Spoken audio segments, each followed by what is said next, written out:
Bom dia a todos.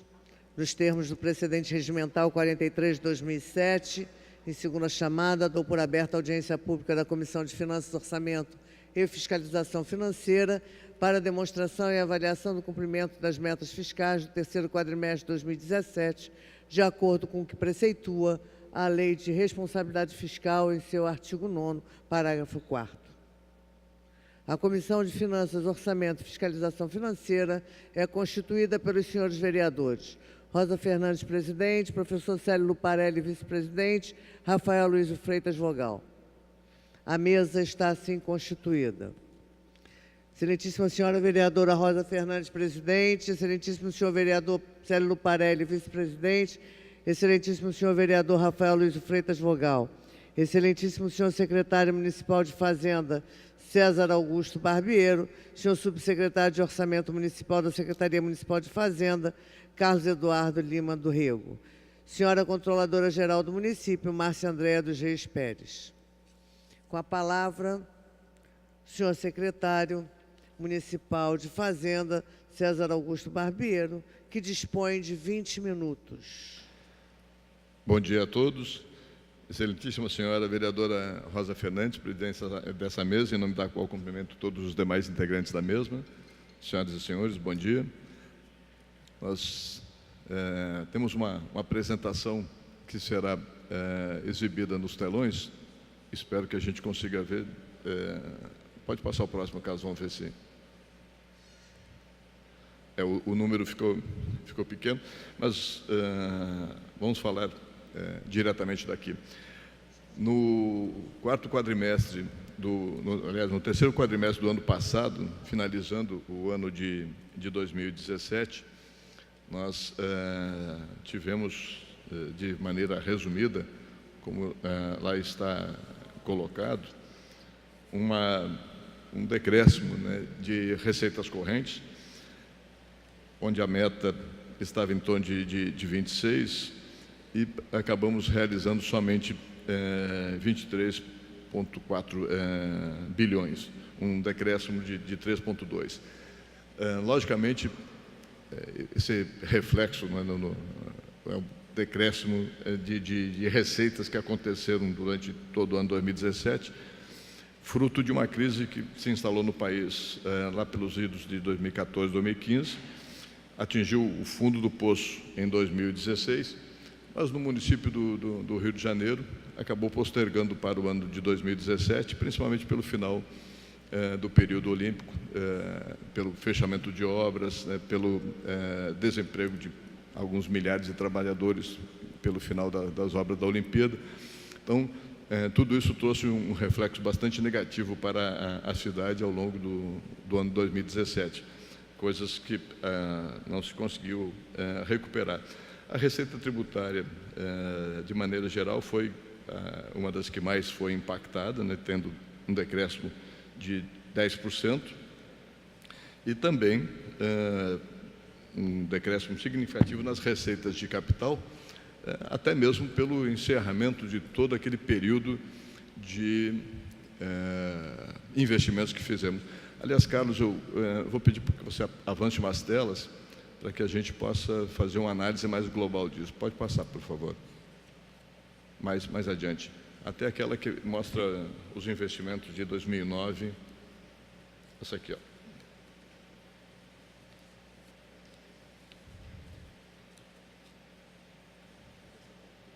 Travou?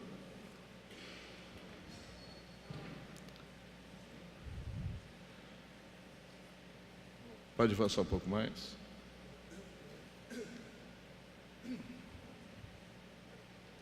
Pode avançar. É um investimento barra despesa total.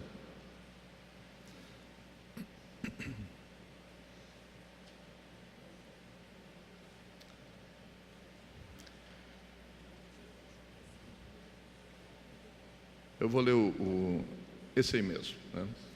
Eu vou ler os números daqui, e nesse quadro a gente tem um resumo do que aconteceu com o município do Rio de Janeiro, suas finanças, de 2009 a 2017.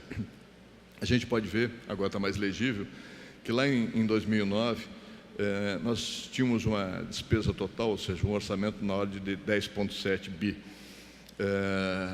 Se a gente puxar 2012, que foi o primeiro ano do governo Eduardo Paes, esse orçamento praticamente dobra, vai para 20,8 bi. Então, teve um incremento de receita e, consequentemente, de investimento no primeiro ano do governo bastante significativo, né? O Rio resolveu uma série de seus problemas estruturais naquele ano e nós vivíamos o chamado milagre brasileiro, onde as receitas, os negócios, né, aumentavam, o preço do barril do petróleo batia $100, 110, né? Então, aqui no Rio de Janeiro tínhamos uma economia muito aquecida por conta da alta do petróleo, muitos investimentos por parte da Petrobras, expectativa da Copa e da Olimpíada, turismo em alta, investimentos em alta, a construção civil em alta, muitos imóveis sendo construídos, tudo isso alavancou significativamente todos os investimentos no Rio de Janeiro.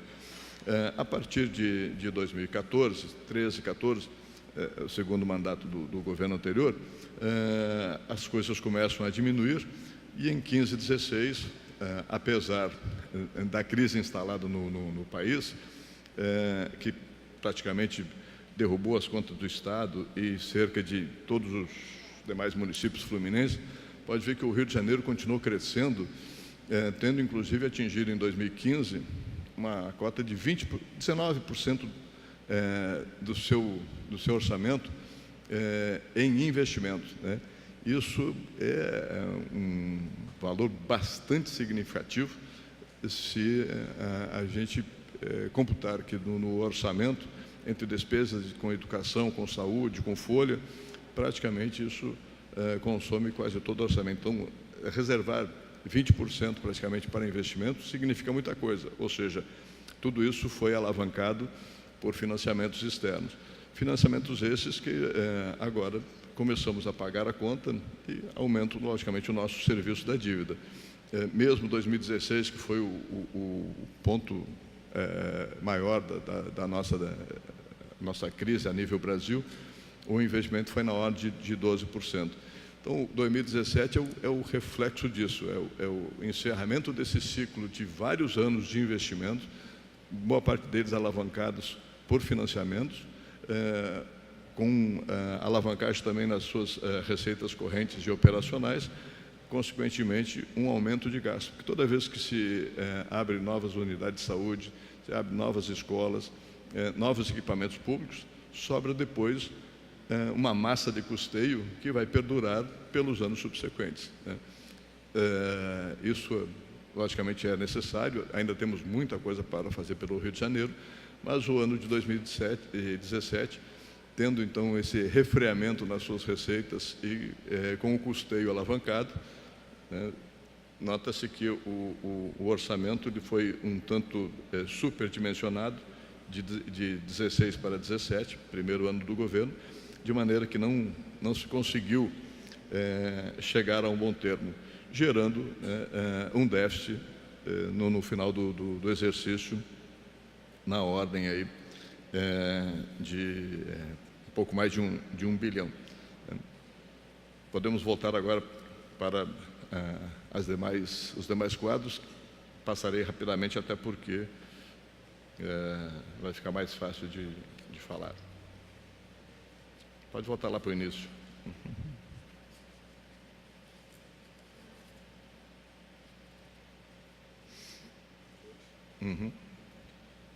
Ok?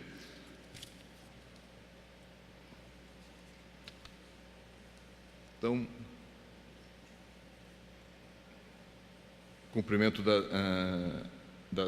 dessas metas fiscais 16 e 17.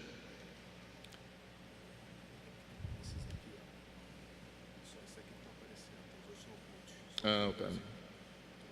Ok. Tem um pequeno erro aqui na minha apresentação. Ok.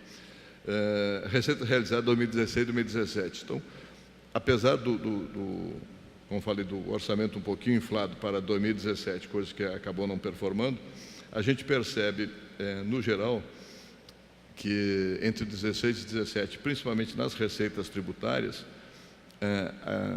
praticamente não houve nem crescimento nem decréscimo se a gente observar os valores nominais. A receita tributária em 2016 performou 9,8 e em 2017 9,9, né? Uma variação nominal de 10,6, mas uma variação real, na verdade, de menos 3,6. É a principal receita do município. E esse tipo de receita ele não sofre saltos, ele normalmente ou vem num crescimento direcionado pela inflação, ou com alguma atividade econômica, ou sofre um decréscimo que também normalmente não é tão abrupto, diferente, por exemplo, do quadro aqui embaixo, outras receitas correntes, onde a gente teve um decréscimo nominal significativo de 36%. Essas outras receitas correntes realmente são receitas esporádicas que, por vezes, acabam influenciando nos orçamentos de maneira muito pontual. É uma espécie de refis que se faz naquele ano, é o levantamento de depósitos judiciais que são permitidos, né, de maneira que esse tipo de ação é feita por vezes para buscar um acréscimo de arrecadação, mas não é aquele tipo de arrecadação sustentável que se mantém ao longo do tempo, como é basicamente as receitas tributárias e as transferências correntes. Então a gente percebe que esses dois grandes grupos, né, que perfazem praticamente 90% da nossa receita corrente líquida, eles conseguiram manter uma certa estabilidade de 16 para 17, né?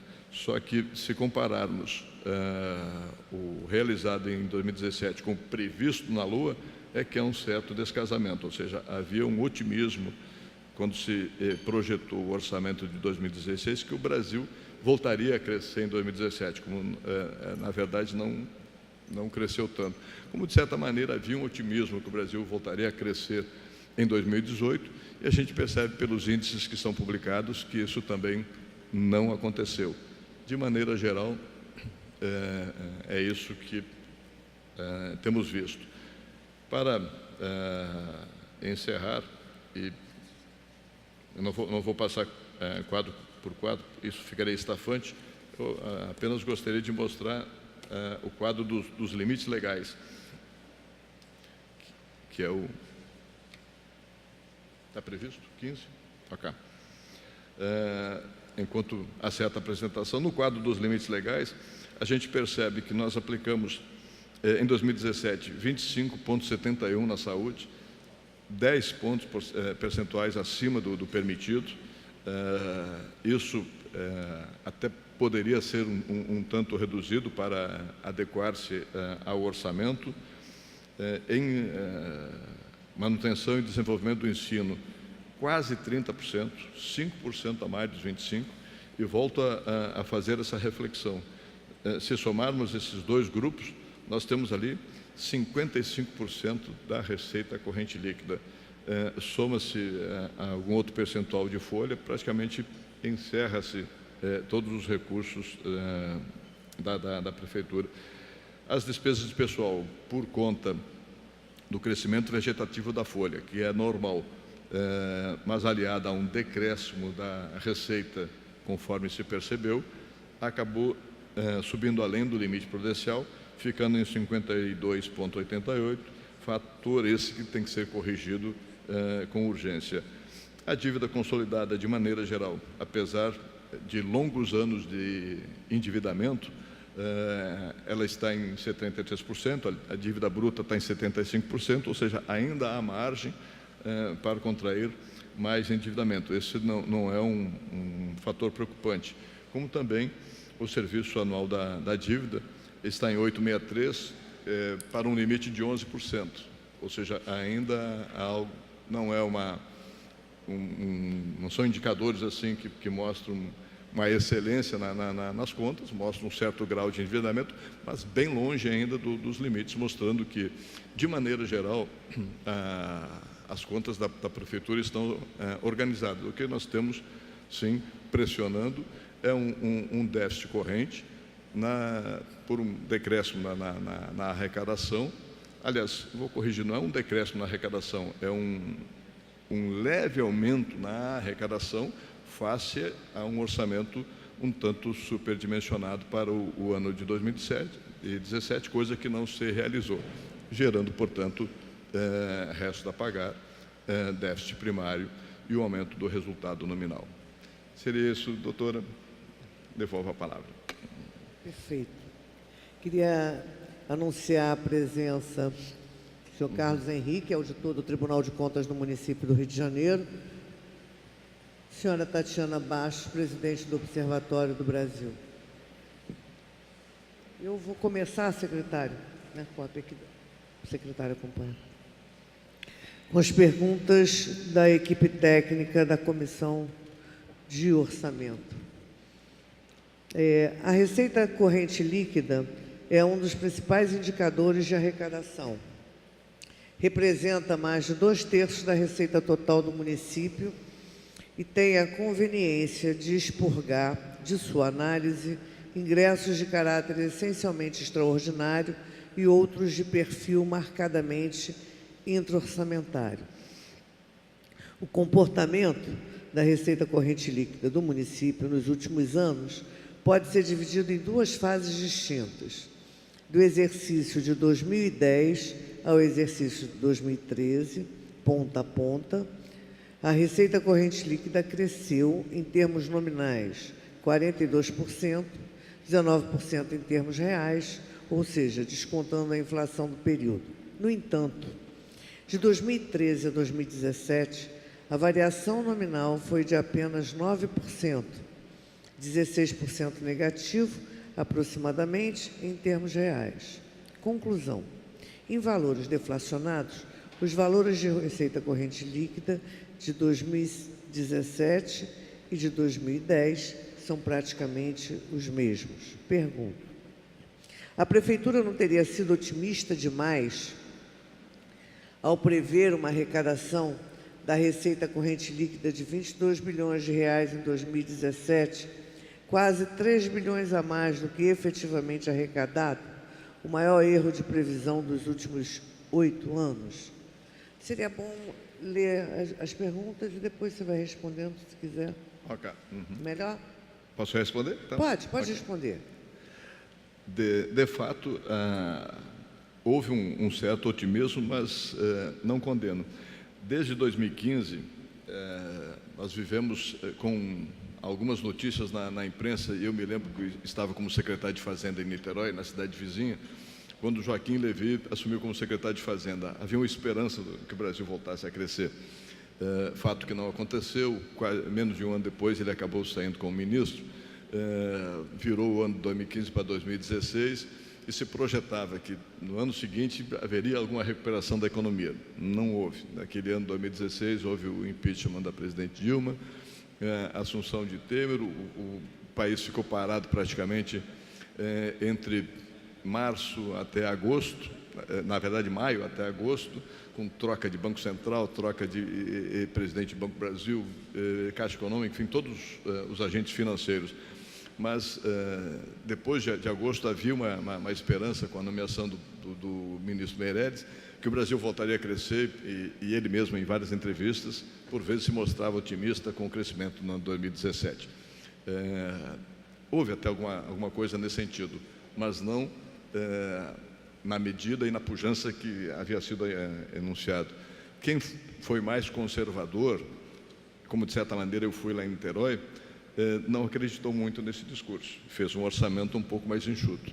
Quem foi mais otimista e imaginou que realmente o Brasil teria saído do fundo do poço em 2016 e voltaria a crescer em 2017, como de fato cresceu um pouco, mas não tanto assim, acabou fazendo alguma previsão acima do que realmente se imagina. O nosso orçamento, nossa maneira de orçamentar no Brasil é perversa. Eu sempre digo que o nosso orçamento é o jeitinho brasileiro, porque ele fixa a despesa no início do ano, ou seja, o pessoal já sai gastando, e estima a receita até o final do ano. Então, depois que a máquina pública começa a andar com despesas, em tese, autorizadas pelo orçamento, segurá-las no meio do ano é extremamente difícil. por mais que se contingencie decretos que tentem segurar o orçamento, sempre é mais complicado. Então, realmente, aparentemente houve um certo otimismo, coisa que, de certa maneira, se repetiu para o orçamento de 2018. E temos que corrigir ao longo do ano também. Secretário, não foi esse o comportamento dessa casa. Na verdade, a grande maioria dos vereadores, durante as discussões, era apontando exatamente para esse otimismo excessivo, né? E uma outra coisa que eu aproveito também para chamar a atenção é que a comissão, junto com um grupo grande de vereadores, fez um trabalho, secretaria por secretaria, estabelecendo prioridades, enxugando as despesas e definindo os gastos do ano seguinte, para que as pessoas pudessem ter uma noção daquilo que poderiam contar e o que não deveriam contar a partir de uma prioridade estabelecida por essa casa em relação à saúde. Essa era a grande preocupação da grande maioria dos vereadores. E foi um trabalho muito bem feito, onde os secretários e sua equipe técnica tinham a oportunidade de serem ouvidos. Eu acredito que o secretário Messina esteja fazendo isso, mas é fundamental que, antes de votarmos o orçamento do ano que vem, possamos ter essa prática que já está iniciada. O governo, acho que aprendeu que tem que fazer isso, e que a gente possa fazer um orçamento mais próximo da realidade possível, para que a gente não tenha tantas ilusões e não tenha tantas decepções quando o dinheiro não chegar. Então, assim, a gente tem que aprender a cortar, e tem que aprender a cortar na carne aquilo que não pode ser gasto.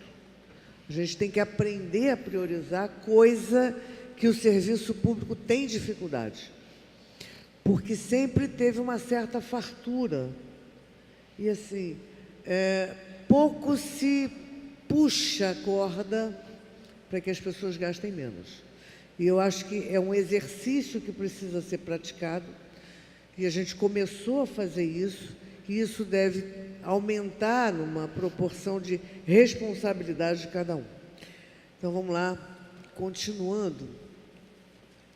A queda de arrecadação dos últimos 4 anos está bem representada pela cota parte do ICMS e, de forma dramática, pelo ITBI, que apresentou uma queda de 18% em termos nominais e 36% em termos reais no período de 2013 a 2017.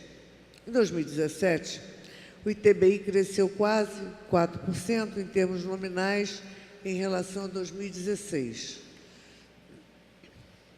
A que se deve essa melhora da arrecadação do ITBI em 2017? Como está a sua arrecadação em 2018, tendo em vista a aprovação da Lei 6.250, de 28 de setembro de 2017, aprovada por esta Casa, que majorou a alíquota de 2% para 3%? Bastante pertinente a pergunta. Realmente, 2014, 15, 16 foi o pior ano para a construção civil aqui no Rio de Janeiro, principalmente 15 e 16, onde os preços ou estabilizaram ou, em alguns locais, tiveram decréscimo. E isso tem reflexo imediato no ITBI, que ele reflete o número de transações. Se a pessoa não consegue vender o seu imóvel, realmente a arrecadação tem reflexo no mesmo dia. Em 2017, houve um pequeno aumento no número de transações. A gente percebe que a construção civil começa a pensar em lançar novas unidades, e ainda teve um fator, bem no final do ano, em dezembro, que, como a Lei 6.250 foi discutida ao longo de 17, mais para o final do ano, naquele último mês, em dezembro de 2017, houve uma certa corrida para se fazer negócios, aproveitando a alíquota de 2%. Então, a gente percebe, em dezembro de 2017, um aumento bastante significativo na arrecadação de IPI, do TBI. Todo aquele que tinha o ITBI para pagar, ou que poderia pagar, correu para aproveitar a alíquota que iria sofrer majoração, antes que isso acontecesse. No ano de 2018, até o momento, no primeiro quadrimestre, fechando então janeiro a abril, nós já temos um aumento de 34% neste imposto, reflexo exatamente deste aumento de 50% na alíquota, o que está ajudando na recuperação da nossa arrecadação neste ano. O perfil de arrecadação do ISS, de longe, a principal fonte de arrecadação do município nos últimos 8 anos é semelhante ao da RCL, do ITBI e do ICMS, mas com um descompasso temporal de um ano.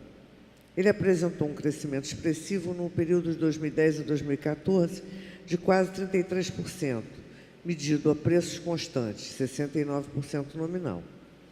E a queda em termos reais de arrecadação só se deu nos últimos 3 exercícios, 2015 a 2017, de 20% em relação ao ano de maior arrecadação. Em 2016, houve ainda uma queda nominal na arrecadação em relação ao exercício anterior, de quase 4%, e em 2017, mais uma queda de 6%. Pergunto: como a Secretaria de Fazenda avalia o setor de serviços na cidade para os próximos anos, numa conjuntura de recessão econômica, em especial para os setores que mais arrecadam, como planos de saúde, construção civil e indústria do petróleo? Seria hora de rever renúncias fiscais relativas ao ISS, que alcançaram em 2015 e 2016, segundo dados do Tribunal de Contas do município, respectivamente 830 e 872 milhões de reais? Eu, particularmente, gosto muito dessa ideia. Claro que preservado alguns casos que são importantes para o crescimento da própria cidade. Mas, assim, vejo com bons olhos. E com razão, senhora vereadora. De fato, normalmente, as isenções, elas devem corresponder a um incentivo que gere crescimento ou que gere resultado. E elas têm que ser revistas e acompanhadas diuturnamente, né? Aliás, estamos fazendo exatamente isso neste momento. Vocês estão fazendo essa análise? Exato, né? Nós nunca tivemos um retorno exatamente de uma análise daquilo de benefício que foi gerado. Valeu a pena? Está dando retorno? Que tipo de retorno? Compensa? Vale a pena cancelar, não cancelar? Essa análise nunca veio para essa casa como uma forma da gente rever algumas ações e algumas atitudes que foram adotadas por nós, pela Câmara Municipal, claro, que encaminhadas pelo Executivo. Confesso que essa realmente não é uma prática costumeira no Brasil como um todo. Por vezes se concede a isenção para um determinado projeto ou coisa parecida, mas ser um plano de negócios efetivo, onde depois a gente consiga mensurar o benefício. Quando o benefício é direto, é mais fácil. Por vezes o benefício é intangível. Eu vou aumentar o número de empregos, eu vou melhorar o movimento econômico. Eu também nunca gostei muito dessas coisas genéricas, né? Gosto de colocar indicadores mais apropriáveis, isso, né? No sentido que a gente realmente possa medir. Por isso que justamente começamos uma revisão na legislação, até porque assumi a Fazenda praticamente há menos de um mês, e uma das primeiras coisas que a gente faz é rever exatamente todas essas coisas que foram concedidas. Mas a senhora tem razão, certíssima, senhora vereadora. Realmente nós não só temos que rever, como também prestar contas a essa casa e à sociedade de maneira geral. Respondendo à parte do ISS, o ISS ele reflete movimento econômico muito impactado, logicamente, pela renda das pessoas. Como falei, aqui no Estado, nós temos alguns conglomerados de serviços, como foi citado aqui, construção civil, toda a indústria de petróleo e gás, e outros que respondem de maneira significativa por essa arrecadação, boa parte deles impactados. Óleo e gás, então, praticamente entre 15 e 16, parou com vários contratos da Petrobras sendo cancelados, né, por conta de tudo que aconteceu naquela empresa. O impacto foi fortíssimo. A construção civil também, com a desaceleração das obras, o impacto é direto. Só não foi maior por conta das obras públicas, que elas foram acontecendo até 2016. Para 2017, como houve também um recuo muito forte nas obras públicas, que também geram ISS, a gente acabou amargando um decréscimo na arrecadação desse imposto em 2017, coisa que começa a reverter agora em 2018, onde a gente já observa um aumento acumulado no quadrimestre de cerca de 8%. Então, parece que a atividade econômica realmente começa a voltar aos trilhos, sem gerar muito otimismo, mas espero que seja isso mesmo.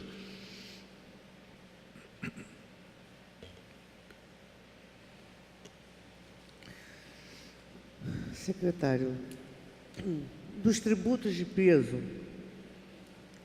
o IPTU é o que tem apresentado um comportamento mais estável nos últimos anos. Cresceu 12% em termos reais de 2010 a 2017. Superou nos 2 últimos anos a cota parte do ICMS. Seu perfil de arrecadação destoa do conjunto da receita corrente líquida.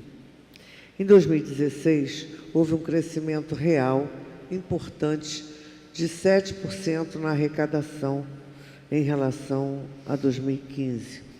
Em 2017, mais 4% em relação ao exercício anterior. Pergunto: como anda a arrecadação do IPTU nestes primeiros meses de 2018, tendo em vista a aprovação da Lei 6.250, de 28 de setembro de 2017, que, dentre outras coisas, atualizou a planta genérica de valores?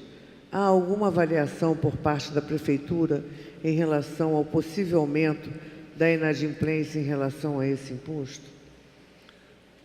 Na verdade, a inadimplência do IPTU, ela mantém mais ou menos a mesma série histórica, mesmo tendo sido aumentado a alíquota, né?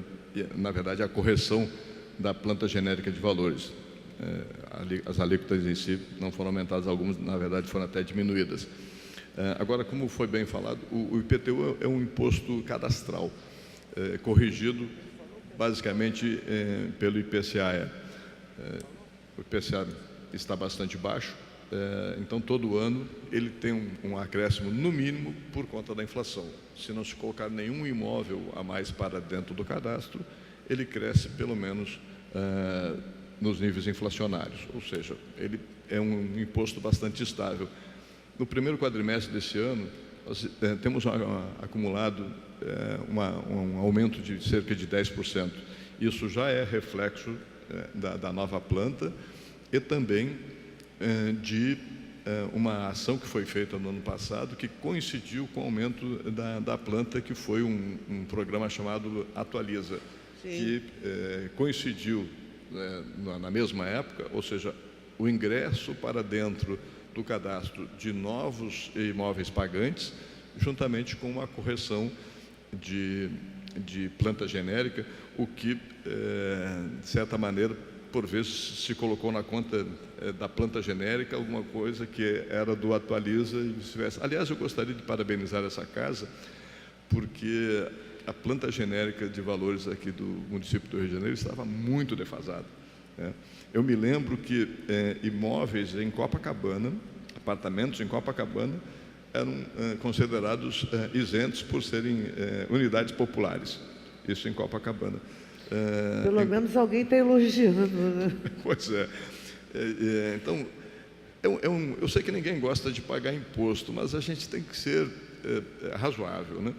O pessoal reclama, por exemplo, que paga um IPTU muito caro. Por vezes, o IPTU é 0,5% ou 1% de um valor imaginário, que não é o valor real. Se a gente for colocar a alíquota efetiva, por vezes ela fica em 0,2%, 0,3% do valor do imóvel.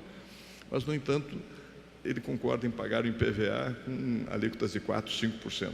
Ou seja, há uma distorção. Os dois são impostos sobre a propriedade, né? O carro custa muito menos do que o imóvel, tem uma alíquota muito maior.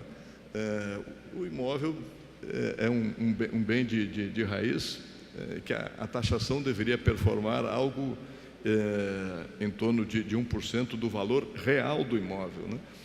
Se a gente colocar 1% do valor real do imóvel, significa que vai demorar 100 anos para o poder público taxar todo o valor daquele bem. Ou seja, a pessoa terá falecido primeiro, né?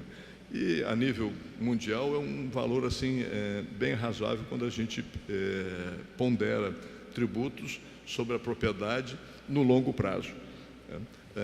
Aqui, com a alíquota real de 0,2, significa um pouco mais, que esse imóvel vai ser taxado em 100% em 500 anos, ou seja, isso é uma distorção local quando a gente compara o mundo, como o mundo tributa a propriedade, né?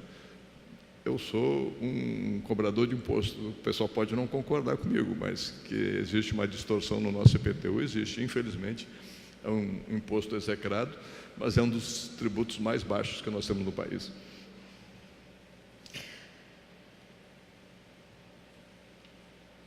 Bem, por último, as subcategorias econômicas, receita patrimonial e outras receitas correntes, que apresentaram no período 2017, eu não vou passar por cima, não, eu vou voltar à questão do IPTU. Na verdade, secretário, eu acho que a população se ressente, talvez por falta de comunicação, talvez até por incompetência do poder público, de esclarecer aonde está sendo aplicado o imposto. Então, fica uma coisa muito abstrata, muito distante, e a população não vê isso tão perto. Eu vou dar um exemplo do custo de uma ampola de um medicamento para um problema cardíaco, que custa, sei lá, R$7.000, uma injeção, e que quando as pessoas tomam conhecimento, elas ficam assustadas. Mas assim, eles estão aplicando uma injeção que vale R$7.000. Gente, é muito caro, né? Como é que consegue comprar isso? Consegue comprar isso com o dinheiro daquilo que você paga. Mas essas coisas são muito distantes. Essa é uma coisa próxima, mas também falta investimento próximo da população, talvez daquilo que ela considere prioridade, e que o poder público nem sempre tem o mesmo olhar que a população tem. Então, eu acho que falta comunicação, até para ela entender a importância do pagamento do seu imposto. Porque senão, assim, eu estou pagando imposto para jogarem meu dinheiro fora, para desviarem dinheiro, e cria-se uma cultura em torno disso. Você tem uma parcela da população que tem essa clareza, mas a grande maioria, por conta das mazelas, por conta de tudo que a gente está assistindo, fica revoltado pela quantidade de impostos, pelos valores que são cobrados. Enfim, a gente não pode negar que o volume é bem alto, mas também, por outro lado, é preciso que haja um trabalho educativo, um trabalho de divulgação daquilo que é gasto e como é gasto. Essa transparência eu acho que falta, e talvez por isso não tenha tanta clareza e nem consciência por parte de uma parcela da população. Então, vamos lá. Saindo do assunto do IPTU, as subcategorias econômicas, receita patrimonial e outras receitas correntes, que apresentaram, no período de 2010 a 2017, um comportamento bastante irregular para o padrão de receita corrente.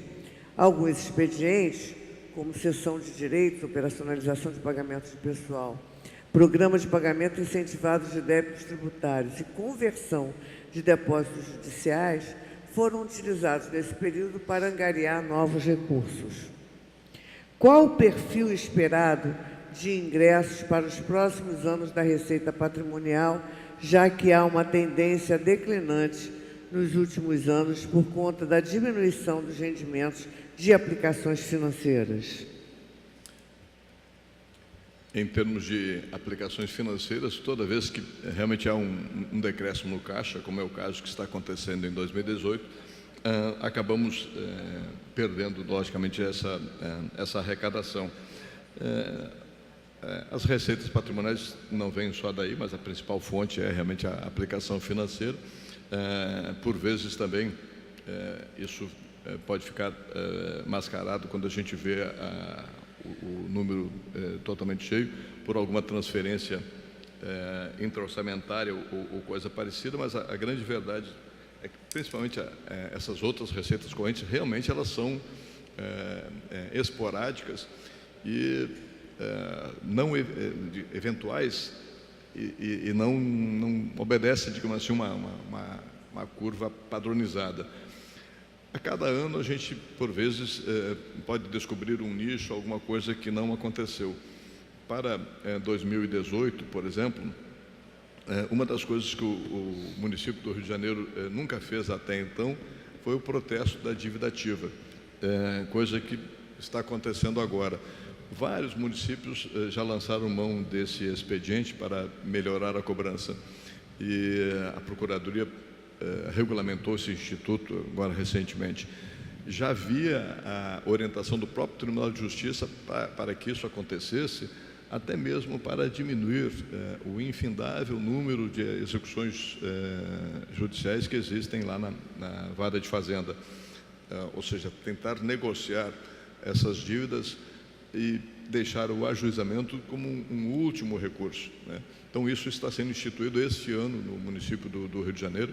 É um expediente, como falei, já bastante utilizado por alguns outros municípios. Niterói, a gente começou a fazer isso em 2015, só para ter um efeito de comparação. E isso deve dar alguma arrecadação eventual. Né? Logicamente que isso foi combinado com uma possibilidade de um novo Concilia, conforme foi aprovado recentemente nessa casa, de maneira que para 2018 teremos alguma perspectiva de ingresso a partir da dívida ativa, o que seria bastante salutar, visto que nós temos lá estocado 41 bilhões de reais, né? É o valor total da dívida ativa, sendo que desses 41 bilhões, 29 bilhões já estão ajuizados. Então, é um volume bastante significativo. Essa diferença, por vezes, são créditos tributários e não tributários que foram realizados no passado, que são irrecuperáveis, né? Em tese, 29 bilhões são recuperáveis. Então, é muito dinheiro, é praticamente um orçamento estocado em dívida ativa. Fora algo em torno de 6 bilhões que temos estocado dentro da própria Fazenda em cobrança administrativa ou em julgamento administrativo, né? Então, o meu primeiro olhar foi exatamente para este universo, porque se nós não solucionarmos esse universo, significa que a dívida ativa ela aumenta cada vez mais, o município continua sendo credor, quando por vezes está faltando, como a senhora falou, algum medicamento lá na ponta, ou algum serviço público deixou de ser realizado, porque alguém resolveu não pagar o imposto. Entendemos que estamos saindo de uma crise financeira, temos sérios problemas, mas, infelizmente, a cidade é como se fosse um grande condomínio, né? Se um não colabora, o outro paga a conta dobrado. Em 2017, houve uma queda real de 43% em outras receitas correntes. Há possibilidade de aumento de arrecadação nesta subcategoria econômica em 2018?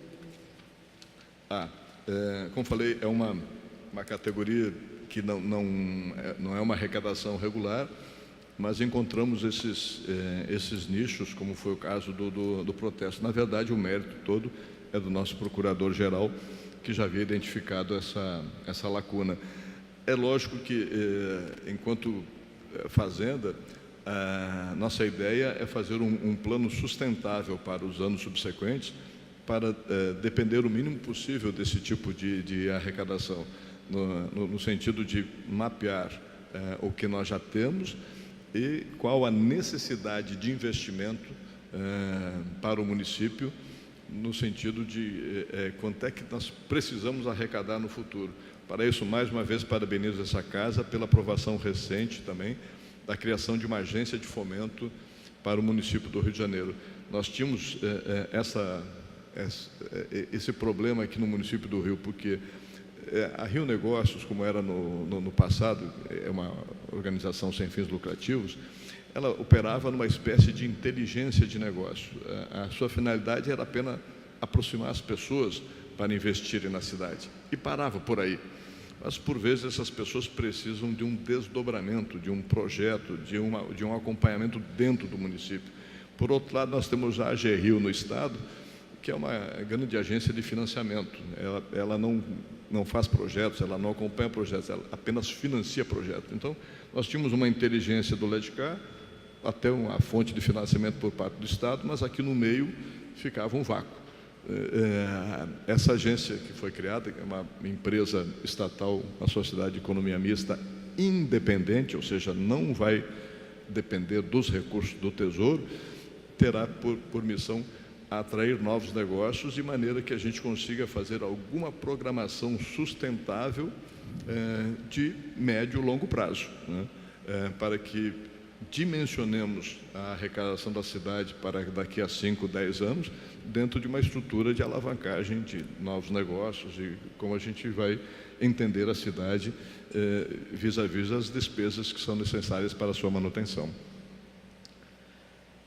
Em relação à despesa de pessoal, a receita corrente líquida teve um aumento em termos nominais de 1,53% de 2015 para 2016 e uma queda de 4,3% de 2016 para 2017. Já a despesa de pessoal teve um aumento, também em termos nominais, de quase 5% de 2015 para 2016 e de 3,8% de 2016 para 2017.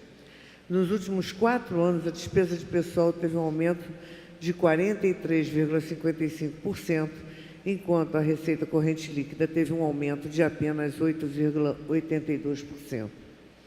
De acordo com o artigo 20, inciso 3º, da Lei Complementar 101, de 4 de maio de 2000, Lei de Responsabilidade Fiscal, o limite máximo para a despesa de pessoal do Poder Executivo do município é de 54% da receita corrente líquida arrecadada nos últimos 12 meses.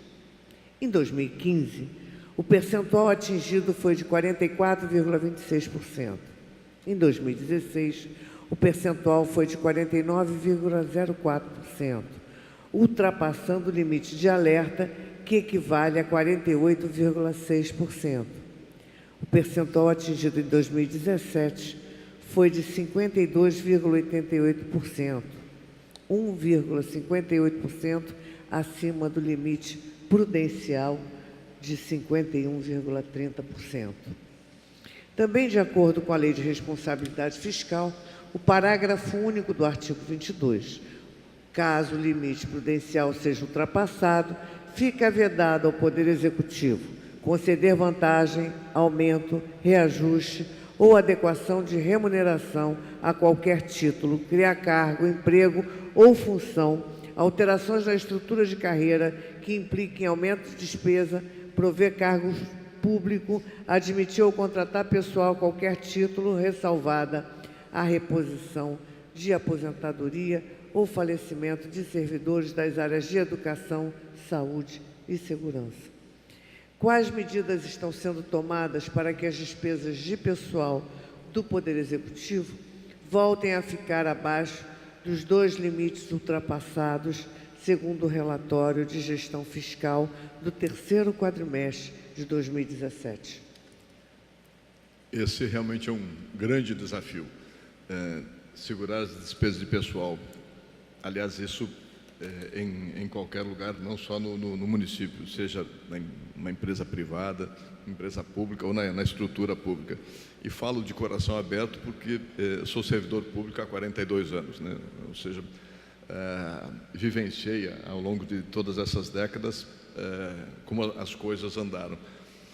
Eu diria que a cidade do Rio de Janeiro precisa encarar esse problema de frente, sob pena de nós termos um problema não só por esses percentuais, como aqui está colocado, como também no fundo de previdência.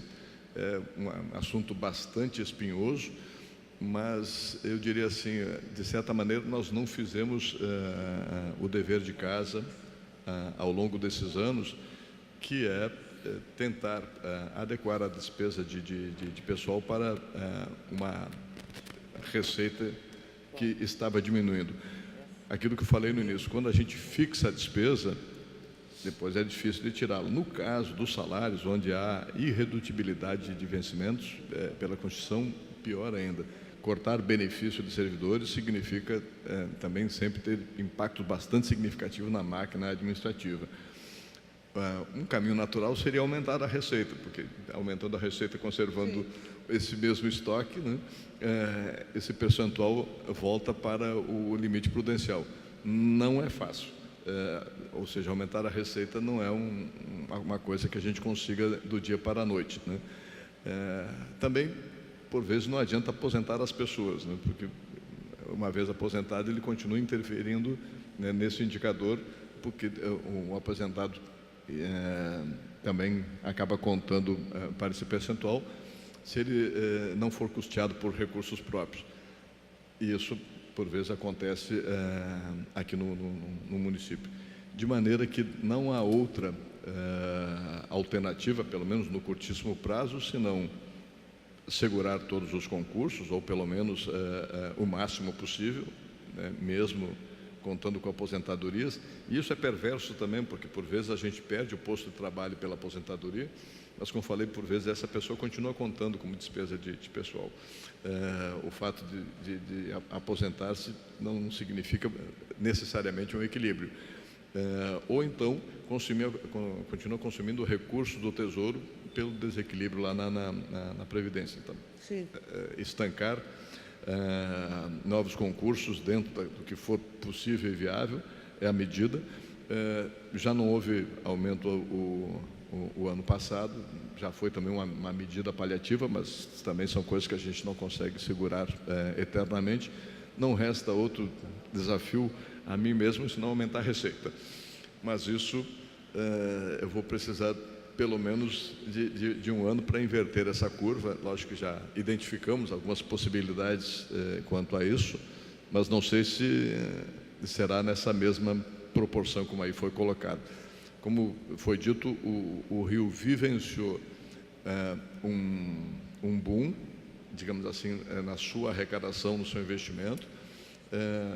Escolas foram criadas, novos professores. Isso significa não só custeio da escola, como mais gente na folha. Por mais meritório que seja a despesa, não estou discutindo o mérito disso, mas são coisas que impactam, não tem como voltar atrás. A máquina vai crescendo, mais serviços vão sendo demandados, mais pessoas, né? Um outro fator que ainda poderia influenciar isso no médio prazo, não no curto prazo, é um incentivo maior à aplicação maciça de tecnologia na prefeitura, fazendo com que, por vezes, algumas pessoas sejam substituídas por processo automatizado. Vou dar apenas um exemplo do que acontece, ou já aconteceu em outros órgãos, né? No município a gente não tem ainda o processo eletrônico, então nós temos milhões de processos papel. O processo papel demanda, por vezes, uma série de agentes que intervêm simplesmente para fazer esse processo andar. Alguns tribunais de justiça ou outros órgãos que avançaram, por exemplo, nesta ferramenta eletrônica, verificaram que tiveram um aumento de eficiência no serviço, usando um número menor de servidores. Lógico que aqueles servidores não vão perder o emprego, né? Eles serão deslocados para onde está faltando o emprego, segurando um pouquinho essa máxima que existe na cabeça de todo mundo. Como falei, eu estou no serviço há 42 anos, no serviço público, e basicamente todo mundo pensa em solucionar os problemas da administração com duas coisas: mais gente e mais dinheiro, né? Isso é normal. Eu preciso de mais gente, preciso de mais dinheiro. Por vezes as pessoas não pensam em refazer o processo. Quando eu assumi, apenas para sair um pouquinho, né, do tema dessa audiência e usando um exemplo, eu cheguei no Rio de Janeiro em 2003, né, para assumir a superintendência da Receita Federal. E eu tinha uma realidade em Santa Maria, no Rio Grande do Sul, onde eu era delegado. E tinha um nível de serviço. Quando eu vi o tamanho, o número de pessoas que trabalhavam no aeroporto do Galeão, sem ir no aeroporto, eu cortei a metade dos servidores, né? De pronto eu reduzi, na época nós tínhamos 333 auditores, eu reduzi para 160. E de vez em quando eu digo para as pessoas: olha, não me convidem aí no órgão, porque se eu for, vou cortar mais ainda. Foi o que aconteceu. O inspetor reclamou que eu tinha cortado 50% dessa força de trabalho. Fui lá e cortei mais 50%, reduzi para 80%. Até hoje, o Galeão trabalha com 80 auditores. Ou seja, É possível. É possível. E olha que nós tivemos Olimpíada, Copa, aumento de... enfim, é possível. É evidente que esse tema deve ser mais esmiuçado.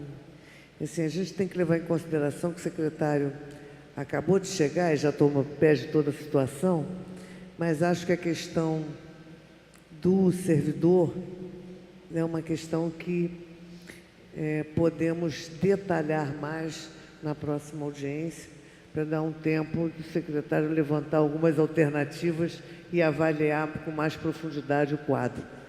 Em relação à disponibilidade de caixa, o prefeito Marcelo Crivella tem tornado pública a dificuldade de caixa do município. Você quer falar, Rafael? Do município desde o início de sua gestão. Dentre as causas da alegada herança fiscal desfavorável, até a pouca disponibilidade de recursos em caixa e o polêmico cancelamento de restos a pagar não processados, despesas empenhadas e não liquidadas, que se constituem dívida de curto prazo. Passado o exercício de 2017, o anexo 5 do relatório de gestão fiscal, demonstrativo da disponibilidade de caixa, indica um dado alarmante para a disponibilidade de caixa líquida do município antes da inscrição em restos a pagar não processados do exercício. 29 milhões, muito pouco comparado a um valor histórico de ronda a caixa dos 2 bilhões de reais. Há, de fato, motivo para preocupação ou a arrecadação nos primeiros meses de 2018 deu folga ao fluxo de caixa da Prefeitura? Há uma preocupação real e para analisar o caixa hoje, a gente tem que voltar um pouquinho para a série histórica. Como foi falado, de 2009 para cá, conforme demonstramos, nós tivemos um aumento expressivo de arrecadação e de investimentos, e ao longo dos anos, apesar do expressivo investimento, sempre foi gerado superávites e sobras de caixa que sustentaram todo o investimento nesse município, que, diga-se de passagem, altamente necessário, né? Ainda teria muita coisa para fazer. No finalzinho da crise, ali 2015, 2016, praticamente os caixas foram se esvaziando em todos os entes da federação. De novo, usando a comparação com Niterói, que eu vivenciei nos últimos 4 anos, nós reiteradamente tínhamos superávit primário, fizemos superávit primário em 2013, 2014, 2015, 2016 não conseguimos fazer superávit primário, foi o fundo do poço. Ou seja, em 2016 a gente foi, de certa maneira, consumindo alguma coisa que tínhamos guardado nos anos anteriores. 2017 começa ano novo, logicamente com todos os problemas herdados, principalmente dos anos de 2015 e 2016. Com o Rio de Janeiro não aconteceu de maneira diferente, ou seja, o caixa de 16 para 17, ele já não era tão alavancado assim quando foi passado para o novo governo. As despesas estavam criadas para o ano de 2017 e esse déficit gerado em 2017 entre o que estava orçado de despesa e o que efetivamente foi arrecadado, essa queda de pouco menos de 4 bilhões, impactou muito o fluxo corrente de caixa, de maneira que começa-se em 2018 com um valor bastante baixo, ou seja, sem as reservas, né? De maneira que, apesar da arrecadação ter um comportamento superavitário por enquanto este ano, ainda não houve um compasso entre o que está se gastando, ou seja, a pressão para o custeio da máquina, com o que efetivamente se arrecada. Eu diria que esse hoje é o nosso maior problema de curto prazo. É lógico que todas as medidas estão sendo tomadas para que se equilibre isso até o final do ano, mas é um momento de bastante atenção. Queria passar a palavra para o vereador Rafael Alves de Freitas, que fará também as suas perguntas. Bom dia a todos, bom dia, secretário, meus vereadores, companheiros, a todos aqui presentes. Começar com um anúncio primeiro, porque hoje, aqui atrás, na Câmara, há uma equipe da Secretaria de Saúde realizando a vacinação da gripe. Então, para os funcionários, servidores e todos da população que hoje estejam na Câmara, está aberto para todo mundo conseguir fazer a vacinação contra a gripe. Aqui, das 10 às 15, foi um acordo da Comissão de Saúde com a Secretaria de Saúde. Com relação à Secretaria de Fazenda,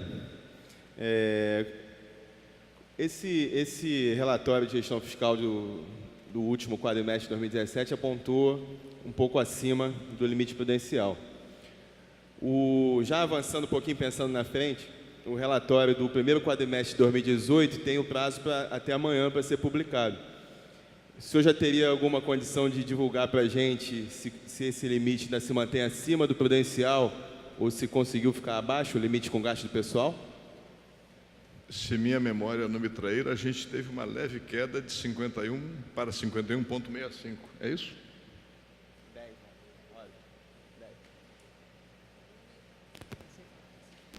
Pode?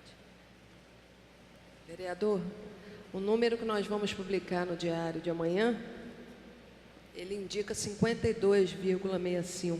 Nós tivemos uma queda de 0,22% comparado no último quadrimestre que publicamos. Mas ainda continua acima do limite prudencial. Ainda estamos extrapolando o limite prudencial, entretanto, ainda dentro do limite legal, né?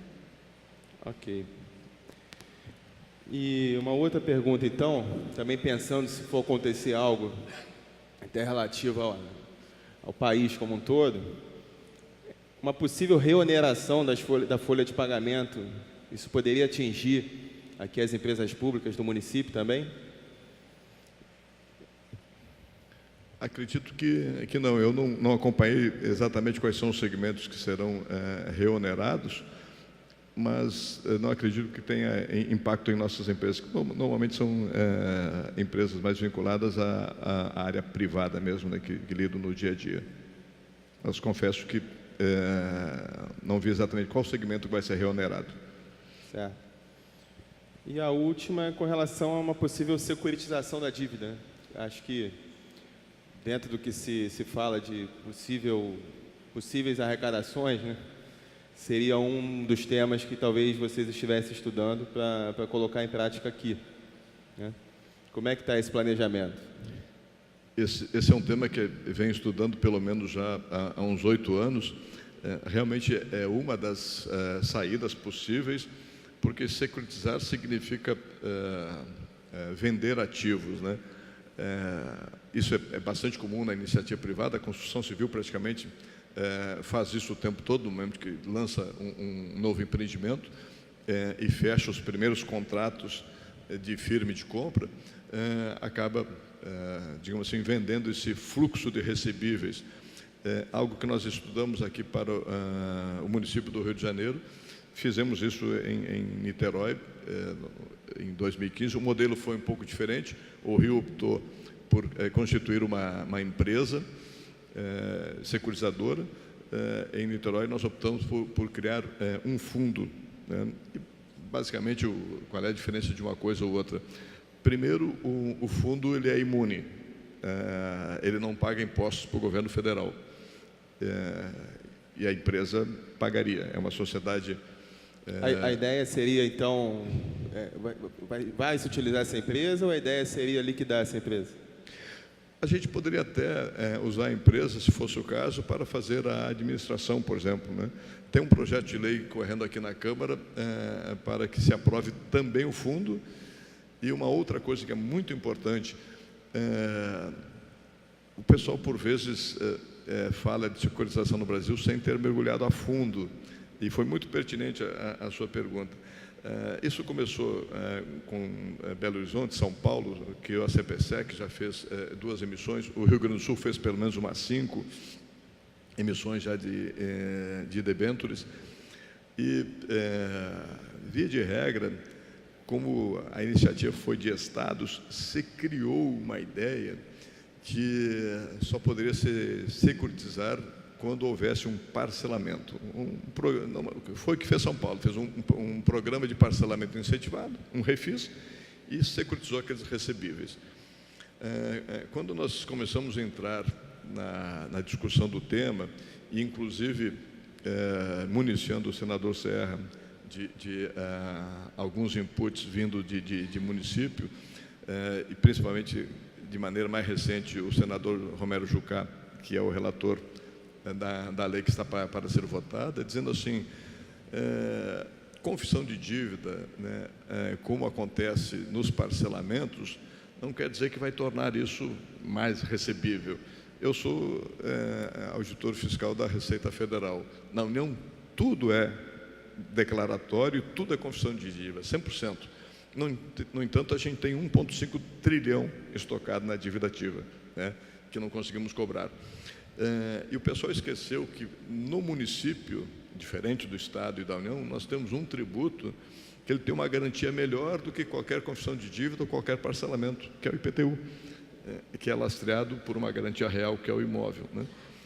Então, a ideia seria alargar a possibilidade de securitizar para todos os recebíveis que estão estocados na dívida ativa, como também o que temos na Fazenda. Como falei, temos 6 bilhões na Fazenda que poderiam ser securitizados, no bolo, logicamente, medida potencial.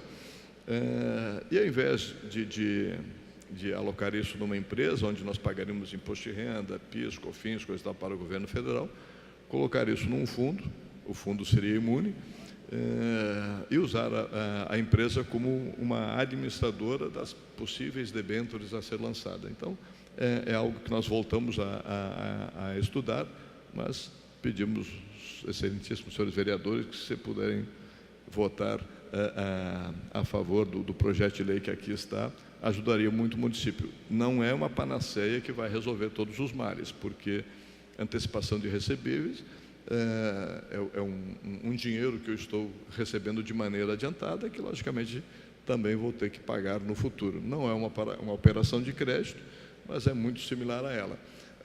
É apenas uma questão paliativa para se usar em momentos de crise, ou, como estava fazendo em Niterói, onde nós estávamos muito bem de caixa, a gente estava comparando o que é melhor: pegar dinheiro no Banco Mundial, no BID, no BNDES, na Agência Francesa de Desenvolvimento, ou securitizar. Onde eu consigo a melhor taxa, né? Então, também pode ser uma opção, quando o município está totalmente equilibrado, uma questão de conseguir dinheiro mais barato, né, no mercado financeiro. Bom, obrigado. Com a palavra, o nobre vereador Célio Luparelli, vice-presidente da Comissão de Orçamento, Finanças e Fiscalização Financeira, nosso mais assíduo componente desta comissão. Bom dia a todos. Obrigado pela citação, pelos comentários. Mas eu queria só fazer um pedido ao secretário em relação à planilha ou tabela da página 12, para efeito realmente a gente poder entender, melhor estudar, na segunda coluna da esquerda para a direita, primeira linha, tarja preta ainda, ali o período é janeiro a abril, janeiro a dezembro ou setembro a dezembro?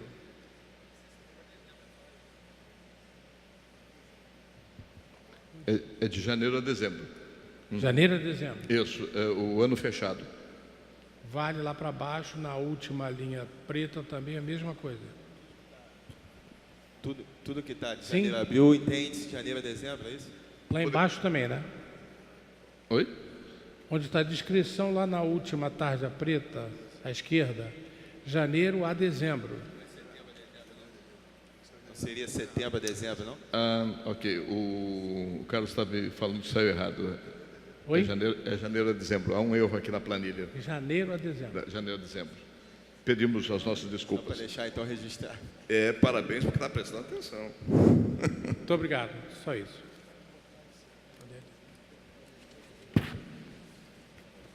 Eu gostaria de chamar a senhora Tatiana Bastos, presidente do Observatório Social do Brasil, para ocupar a tribuna. A senhora dispõe de 5 minutos. Bom dia, muito obrigada por ter chamado, pela oportunidade de falar. Gostaria de parabenizar a comissão e mais ressaltar sentir falta dos demais vereadores dessa Câmara Legislativa exercendo o poder-dever de fiscalização que lhes é inerente. Gostaria de perguntar ao secretário de Fazenda se é possível, na próxima prestação de contas, apresentar, ainda que preliminarmente, os estudos acerca da renúncia fiscal, né, do que vocês estão fazendo como resultado do que antes o município do Rio de Janeiro teve como renúncia fiscal. Então, se é possível, na próxima prestação de contas, trazer essa, ainda que preliminarmente, né, essa análise. Se é possível, na próxima prestação de contas, também apresentar o estudo sobre o que hoje nós temos a protestar, né, que é uma nova forma possível, né, de arrecadação também para o município do Rio de Janeiro, através da nossa Procuradoria. Se é possível trazer esse estudo, né, o que nós temos potencialmente de possibilidade de protesto. Como a presidente da comissão já solicitou para a próxima audiência, um estudo sobre o crescimento vegetativo dos gastos com servidor, né? Então, acredito que na próxima audiência pública de prestação de contas o senhor já trará, mas seria um pedido, enfim, não só do Observatório Social do Brasil Rio de Janeiro, como também da própria população. Finalizando, se o senhor, ainda que apenas com um mês como secretário de Fazenda, como está vendo, né, como disse, que a nossa receita foi muito otimista em 2017, a nossa receita é muito otimista para 2018, que será obrigatoriamente necessário cortar, né, gastos, uma vez que dificilmente a gente terá realizado a receita prevista. Quais são os pontos e se é possível já demonstrar se o corte será vertical ou se já há análise, né, um corte qualitativo das despesas do município do Rio de Janeiro. Muito obrigada.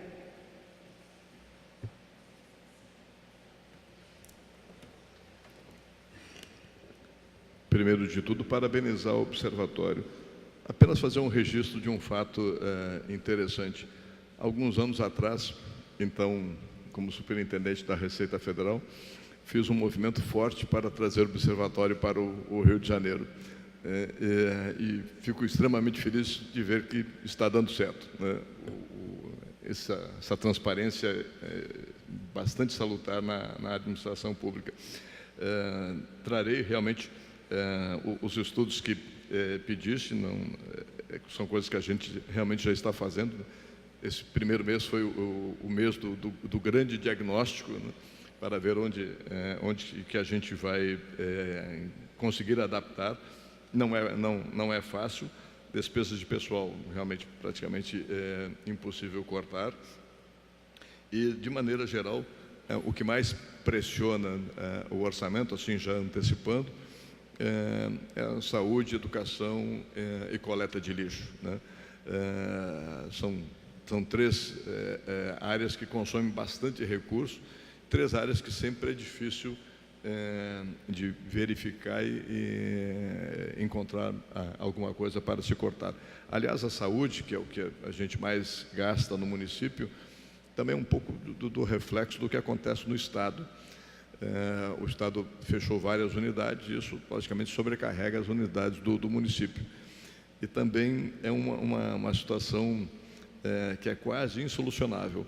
Quanto mais nós melhoramos o atendimento à saúde, mais gastamos e, em tese, mais ineficiente pode se tornar o sistema, por conta dessa retroalimentação. Por que eu falo isso? Como a saúde pública é gratuita, no momento em que melhoramos o nível de atendimento, quem pagava plano de saúde, tem aquela despesa por mês, por vezes para de pagar e volta para a rede pública, como acontece na educação também.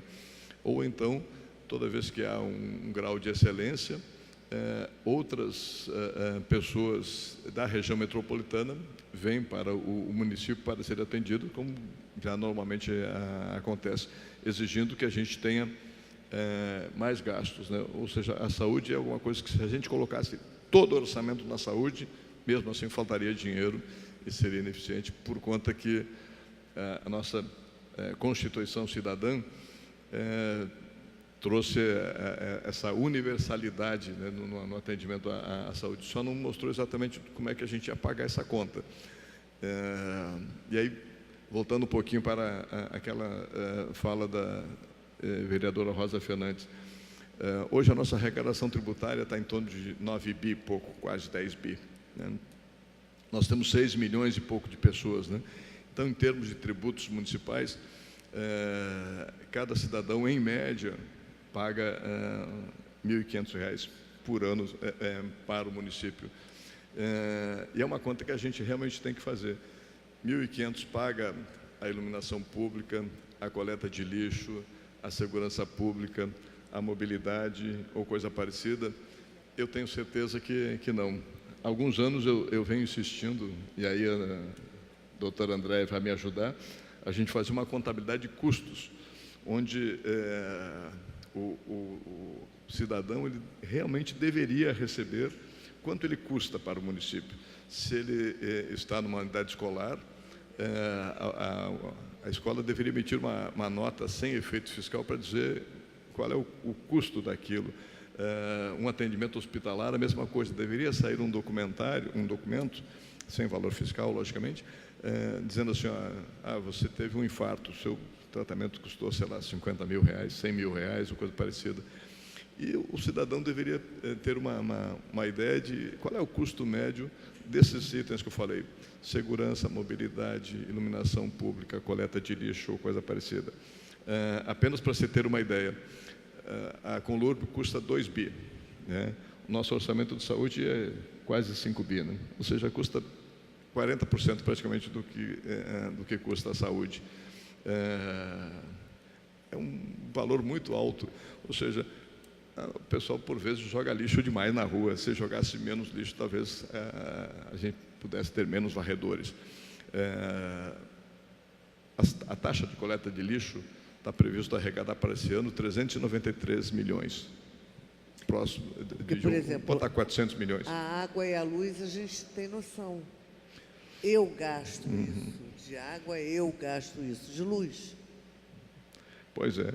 Então, eu parabenizo essa indicação. E eu vou tentar fazer alguns indicadores assim de quando do custo médio Dá do uma cidadão. transparência, uma noção para as pessoas, até para ela achar se está pagando muito ou pouco, se está exagerado ou não, né? Se é pesado para uma parcela da população para poder compensar uma outra parte da população que não contribui. Enfim, eu acho que essa abstração que existe, né, de algo que você não sabe exatamente o que é nem como é muito complicado. É complicado na cabeça da gente que tem um pouco de informação. Imagine quem não tem tanta informação assim. Se a gente jogar toda a receita corrente líquida, que está na hora de 19, dá praticamente R$3.000 por pessoa. Eu gostei dessa ideia de saber o custo de cada tratamento da saúde. Quando sai da internação, quanto custou? Porque é assim no hospital particular. Você sabe, discriminado, tudo aquilo que foi consumido. Então, acho que também deveríamos, para ter uma noção, né? Assim, olha, o teu imposto serviu para isso aqui. E assim, com transparência, eu acho que falta muita informação e transparência para a população.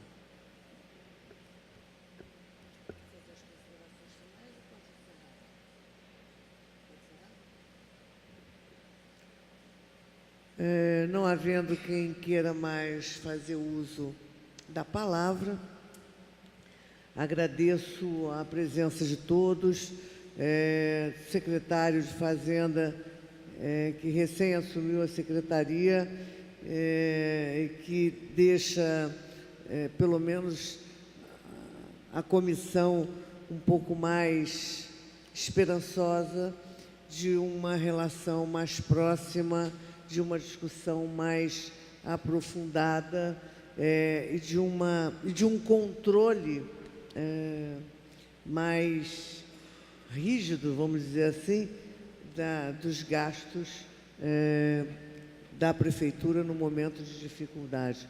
Fico muito feliz, foi um prazer enorme tê-lo aqui na nossa audiência pública. Certamente estará presente em tantas outras, e eu acho que o senhor só tem a contribuir com essa casa e com a cidade.